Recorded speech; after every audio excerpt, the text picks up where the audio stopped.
Welcome to Kenton Teaches. Enjoy the video. You start by confirming your Zebronics model and making sure it's powered and connected.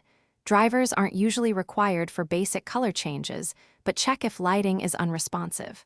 Once connected, press and hold the FN key while locating the lighting key with the light icon.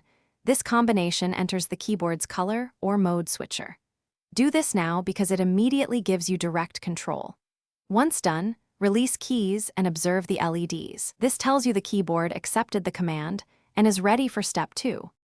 With the keyboard in lighting mode, you cycle through predefined colors by pressing FN plus the light key repeatedly.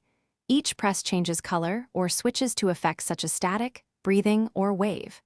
Make sure to use FN plus up or down arrows to adjust brightness. This prevents washed-out colors and conserves power.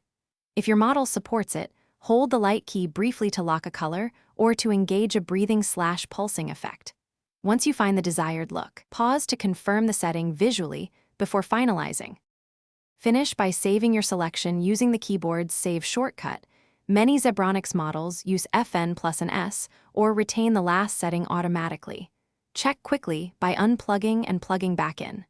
If lights don't change, reset the keyboard with the manufacturer's reset combo or disconnect power for 10 seconds to clear temporary glitches. If still unresponsive, make sure firmware/drivers are current and try the keyboard on another computer to isolate software issues. One tip: if LEDs flicker, reduce brightness and reapply the color to stabilize output. Thanks for watching. Please subscribe if this video was helpful.